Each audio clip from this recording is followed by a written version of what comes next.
Mana endi mahshar maydonining dahshati bilan yuzma-yuz turibdimiz.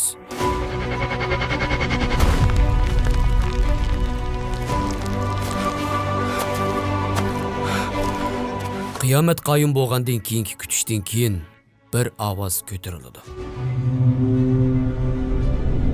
Janob Alloh İsrafil alayhissalomni qaytadan tirildirib, surni qaytadan chelishga buyurdi. Hesab kitob savol so'roq oxirlashgandan keyin jahannamning ustiga jannatga tutishadigan bir ko'rik bino qilindi. Ko'rikning ikki tarafiga qamoq esilgan bo'lib, bu qamoqlar o'zlari buyurilgan insonlarni tutishga mas'ul. Yo'q!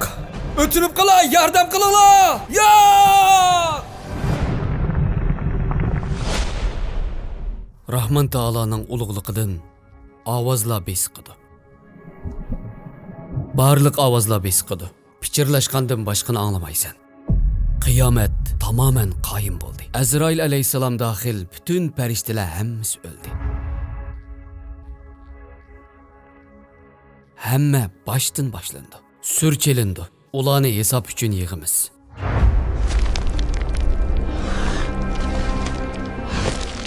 Mana endi mahshar maydonida yangidan tirilish boshlandi. Tunji insondan boshlab ta hozirgacha qadar vafot topgan har bir inson bir-birlab qaytadan tirilyapti. Bizga tunishliq bo'lgan dunyo mana emdilikda o'z o'rnida mavjud emas. Biz hozir boshqa bir yerda. Hozir qadar yashagan bütün insonlar jam bo'ladigan intayin kengri bo'lgan bir maydonda, ya'ni mahshar maydonida. Insonlar ko'zlari poltaygan, ochiq va dahshatli qo'rqinish ichida qabrlardan chiqadi. Ular xuddi eg'ir uyqudan uyg'otilgandeklar. Hammaylan yalang oyoq va yalang'och holda, ittiq qadamlar bilan o'xshash bir yo'nalishga qarab mengishadi. Ammo ular shu darajada dahshatli qo'rqinish va hayronlik ichida bo'lib ketadiki, bir-birlariga o'rilib qarab musammaydi. Har kim nima qilishni bilmaydigan bir ahvolda bo'ladi. Xuddi chekatkiga o'xshash to'rt tarafga yeyilib yugurishga boshlaydi. Aslida bu ahvol ularga xeyli burunli anlatilib bo'lgan. Qandaq demsiz? Ular qo'rqinishdan tikilib qarayolmagan holda go'yo tarilib ketgan chekatkidek qabrlardan chiqib keladi. Ular chaqirg'uchining oldiga bo'yinlarini so'zgan holda yuguradi. Kafirlar bu haqiqatan to'limi qiyin bir kun. Her bir kişinin yendi ikki farishta bor bo'lib, birining vazifasi kishining amallariga guvohchilik qilish, yana birining vazifasi mahshar kunida amallarni ko'tarish. Allohga isyon qilishdan o'zini tatgan mu'minlar yuzlari nurliq va xushal piyoda yoki uloqlarga mingan holda mangadi. Qur'oni Karimdan yuz o'rgan kishilar bo'lsa, o'miligan holda majburiy mahshar maydoniga boradi. Ba'zi kishilarning yuzlari nurlansa, yana ba'zilar qon ter ichida saqlaydi. İnsanlar yaqin yo'riqlarni atrofdan izlashga boshlaydi. Nima amal deysiz? Ularning birdan-bir dardi gunohlardan qutulishdan iborat. Har odam o'z dardi bilan bo'lib qolganligi uchun do'st ko'rib turib do'stidan ahvol so'ramaydi. Gunohkor odam o'z o'rniga o'g'illarini, ayolini, qarindishini va o'z mansub bo'lgan qavm qarindoshlarini va yer yuzidagi jimi odamni berib bo'lsa-mu, bu kundagi azobdan qutulishni xohlaydi. O'tirib qolay, meni qo'yib etinglar. Xalisanlar ayolim nelinglar, xalisanlar do'stlarim nelinglar. İnson dunyoda kim bilan do'st bo'lgan bo'lsa, kimning gapiga quloq solgan bo'lsa, mana bu mahshar kunida shu kishini izlaydi. Agar o'zi cho'ng bilgan ateistlarga agashgan bo'lsa va yoki gunohkor og'inlarining kaynidan mangan bo'lsa, ularni shu maydonda uchirtib qolsa, ularning yaqinlariga esiladi. Dunyodagi vaqtimda sen nima degan bo'lsang shuni qilgandim. Qani hozirmi deb baqina deganingni qilay. Lekin ular oldi kayniga qarabmi qo'ymay, u yerdan yiroqlab ketadi. Va o'ziga agashgan kishilarni ko'rishni xohlamaydi. Ularga agashganlar bo'lsa, agashkiniga ming pushaymon qiladi. U nachar kishilarga agashgan kishilar mundaq deydi: "Koshki dunyoga yana bir qatim ketadigan bo'lsak. Ular bizdan ada juda bo'lgandek, bizmi ulardan ada juda bo'lgan bo'lardik." Rivoyatlarga qaraydigan bo'lsak, kollektiv hisoblar shaxsiy hisoblardan burun ilindi. Ya'ni mahshar maydonida insonlarga "Ey, shu gunohni qiluvchilar" deb nido qilindi. u gunohni qilgan kishilar o'rnidan turdi va mahshar maydonidagi kishilarning oldida razil va rasvo bo'ladi. Mahshar ajoyib uzun davomlashudiki, mahshar jarayonining taxminan 1000 yildan 50 ming yilgacha davom qildiganligi aytiladi. Albatta bu jarayon mu'minlar va kofirlarga nisbatan farqli his qilinadiganligi tilga olingan. 40 Selsiya graduslik oftobda tura olmaydigan inson u kunda uzun bir mezgil ko'ydiradigan oftobda qoladi. Shundaqli quyosh u kunda buningdan burun bu baxmagan bir yaqinlikda bo'ladi. İnsanlar issiqdan kuyib kavobdek bo'lib ketadi. Har bir kishi gunohiga qarata, ba'zilar boshdan topong'icha, yana ba'zilar tizig'icha, yana ba'zilar murisigacha targa cho'miladi. Undaqda faqat soyi bo'lmamdi. Aslida bo'ladi. Suyimlik payg'ambarimiz dunyodagi vaqtida shu kundagi soyi deydigan kishilarga xush bishorat berib bo'lgan. Hech qanday soyi bo'lmagan qiyomat kunida Janobi Alloh 7 turli kishiga arshining soyisida panohlik beradi. Odil podshoh Rabbiga itoat qilgan holda pokiz bir hayot cho'ng bo'lgan yosh. Qalbi masjidga bog'langan musulmon. Bir-birini Alloh uchun yaxshi ko'rib, ayrilgandimi Alloh uchun ayrilgan ikki kishi. Chiroyli va nupuzliq bir ayolning birga bo'lish talabiga "Men Allohdan qo'rqaman" deb yaqinlashmagan er. O'ng qo'li bergan sadiqini so'l qo'li bilmagidek darajada maxfiy sadiq bergan kishi. Yolg'iz vaqtida Allohni aslab ko'z yoshi to'kkan kishi. Yeni bir muborak hadisda mundaq deyiladi. Kimiki qiyinchilik qilgan kishiga muhlatni uzatib bersa yoki oladiganning hammani yoki yerimidan o'tib etsa, Janobi Alloh qiyomat kunida hech qanday soyi bo'lmagan shu kunda o'z arshining soyisida soyitidi. Kutish mezgili uzrab ketgan vaqtida Janobi Alloh tunji bo'lib Muhammad alayhisalomning ko'lini tayyorlaydi. Bu ko'l qiyomat maydonining bir tarafida bo'ladi. Shundaqla insonlarning uzun mezgil Allohning huzurida bo'lgan bir yerda bo'ladi. Agar bir kishi bir umr dinini o'zgartmasa va sunnatga uyg'un holda vafot topgan bo'lsa, ko'lning suyidan ichishga ruxsat qilindi. Va bu Rasulullohning ko'lidan suv ichish musulmonga qiyomat kunida tunji bexatarlik tuyg'usini his qildirdi. Uningdan keyin har bir payg'ambarning ko'li barpo qilindi va shu payg'ambarning ummatidan solih kishilar u ko'lda sug'uriladi. Cho'ng sot xili uzungacha boshlanmagandan keyin mu'minlardan bir guruh kishilar payg'ambarlarning yeniga berishga qaror berdi. Ular hisob kitobning boshlanishi uchun payg'ambarlarning duo qilishini umid qilib, ulardan shafaat talab qildi. Tunji bo'lib otimiz Hazrati Odam alayhisalomning yeniga. Uningdan keyin navbat bilan Hazrati Nuh, Hazrati Ibrohim, Hazrati Musa va Hazrati Isa alayhisalomning yeniga bordi. Lekin har bir payg'ambar ularni o'zidan keyingi payg'ambarga avatadi. Eng oxirida Hazrati Isa alayhisalomni suyimlik payg'ambarimiz Muhammad sallallohu alayhi vasallamga berishni aytadi. Eng oxirida olimlarga rahmat qilib avatilgan suyimlik payg'ambarimiz Muhammad sallallohu alayhi vasallam sajda qilib, Janobi Allohning o'ziga o'rgatgan duo bilan Janobi Haqqa shundoq bir duo qiladi-ki, dunyo yaratilgandan beri hech kimning Allohni bunchalik madhiyalamaganligi va duo qilib boqmaganligi rivoyat qilindi. Alloh suyimlik payg'ambarimizga: "Ey Muhammad, beshingni ko'targin, tiligining beriladi.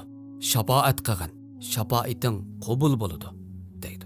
Shuning bilan payg'ambarimiz musulmonlarning jannatga kirish uchun shafaat qiladi. Janobi Alloh bizni ularning qatoridan qilsin. Amin.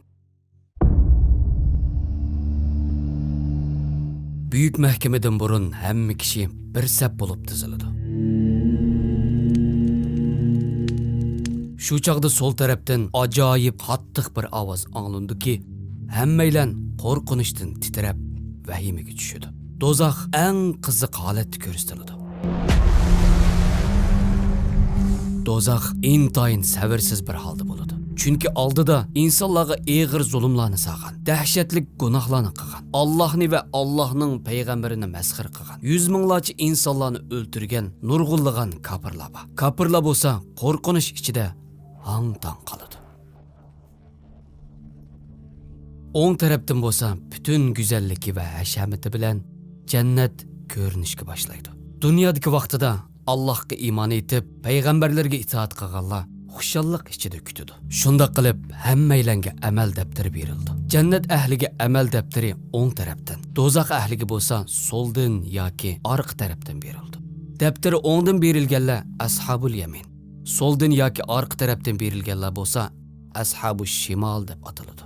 Kishilarning nomi amali o'ttirig'i qo'yiladi. Gunohkorlarning uningdagi xotirlardan qo'rqqanligini ko'rsan, ular: "Voy halimizga!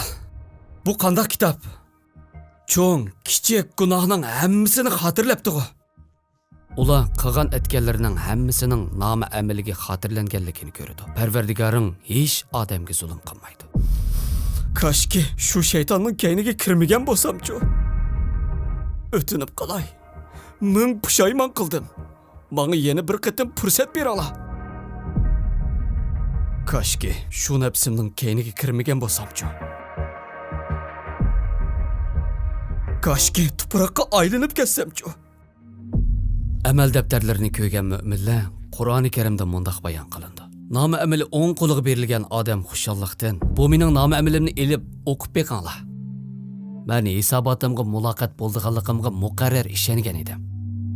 U endi ko'ngillik turmushda bo'ladi. Esil jannatda bo'ladi.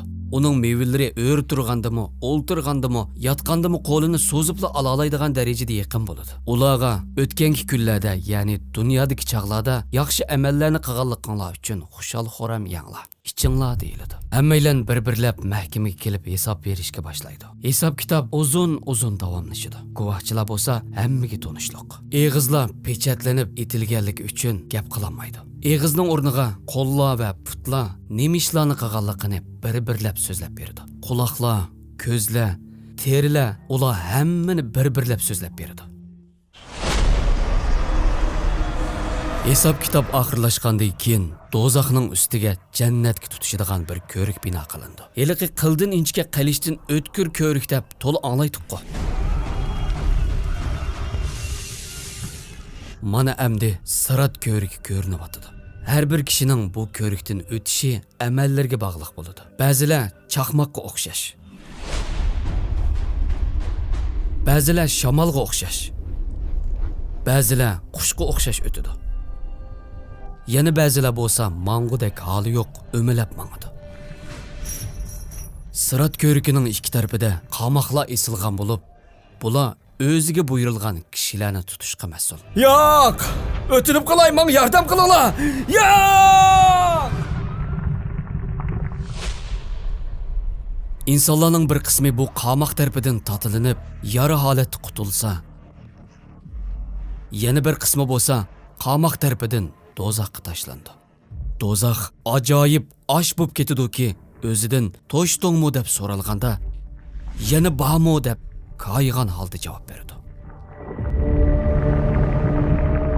Do'zax o'zining vahimalik va dahshatligi bilan putlarimizning ostida ko'zimizni ep tashlaydi. Qaramaslikqa, ko'rikda mengishga tirishimiz. Atrofimizdagi insonlar qaraymiz. Bir tarafdan gunohlarga pushaymon qilayotgan insonlar.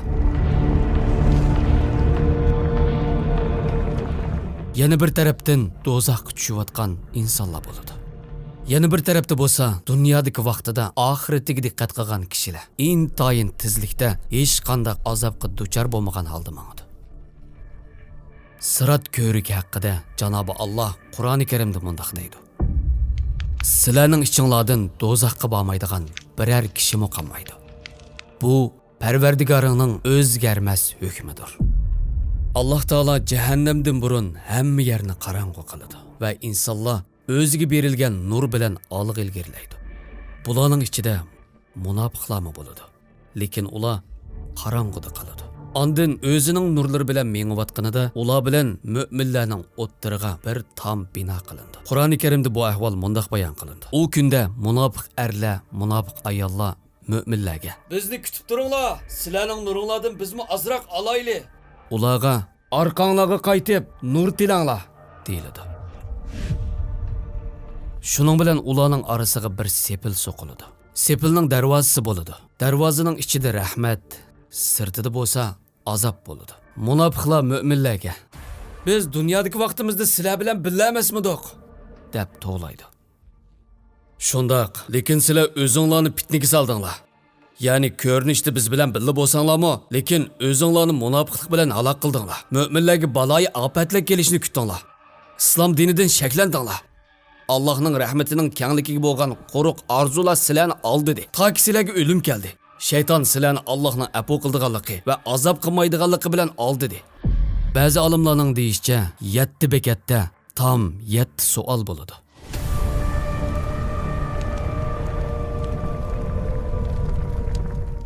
Tunji bekatda so'riladigan savol bo'lsa, iymonimiz haqida bo'ladi. Agar iymonimiz kuchli bo'lsa, buningdan osonla o'tib ketamiz. ikkinchi savol so'riladigan yerga boraylik. Bu yerda duchor bo'ladigan narsa bo'lsa, albatta iymondan keyingi eng cho'ng haqiqat bo'lgan namoz bo'ladi. Namozlaringni to'liq va ixlos bilan o'qigan bo'lsang, hisob kitobing oson bo'ladi. Uchinchi bekat bo'lsa, mol dunyoimizning qayerga xarjlaganligimiz va kimlar bilan o'rtoqlashganligimiz so'riladi. Ya'ni zakotni ado qildikmi yo'qmi mush so'riladi. To'rtinchi bekatda bo'lsa, ro'za ibodatimizdan so'roq tortilamiz. Xo'sh yoqmay ro'zasini tutmaganlar u yerdagi qiyinchiliklarni ko'rib ko'p pushaymon qiladi. Beshinchi bekatda bo'lsa, haj ibodatidan so'ralamiz. Moddiy imkoni va sharoit yor berib turib, haj qilmaganlar so'roq tortiladi. 6-bekatda bo'lsa, qul haqqi va urug' tuqqan haqida so'rildi. 7-bekatda bo'lsa, pokizlikdan, ya'ni g'uslidan hisobga tortiladi. Butun mushu bekatlardan keyin jahannam o'ziga tava kishilarni oladi. Endi navbat jannatning o'ziga tava bo'lgan kishilarni elishiga keldi. Allohning huzurida turishdan qo'rqqan, qalbi Alloh sevgisi bilan so'qidigan, garchi gunoh o'tkazsa-mu davomli tavba bilan hayotini o'tkazgan, namoz orqali Alloh tarafga yugurgan kishilarni Alloh albatta yolg'iz qo'ymaydi. Demisimi Qur'oni Karim ularga xush bishorat berish bilan to'lib ketgan. Sura Maryamda ular haqida mundaq bayon qilindi. Ondan biz taqvodorlarni jahannamdan qutqizamiz. Zolimlarni bo'lsa jahannamda tizlanib o'ltirgan holda qo'yamiz. Allohga iymon etgan va yaxshi amallarni qilganlarga bo'lsa mag'firat va katta savob va'da qilindi. Shuningdek, suyimlik payg'ambarimiz ularga ko'rikning yana bir tarafida ko'rindi va mehribonligi bilan ummati uchun Allohga duo qiladi. Siz uchun, biz uchun duo qiladi.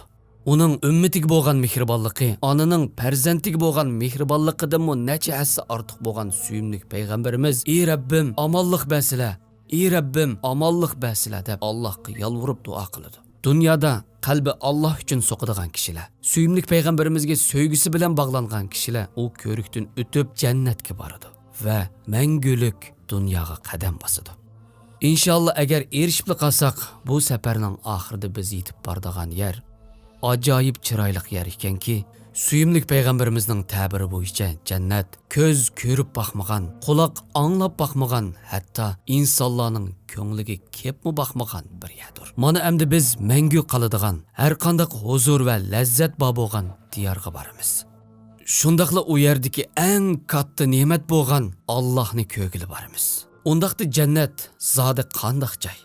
U yerda bizni nimalar kutib oladi? Inshaalloh 4-filmda, ya'ni jannat va jahannam qismida ko'rishaylik.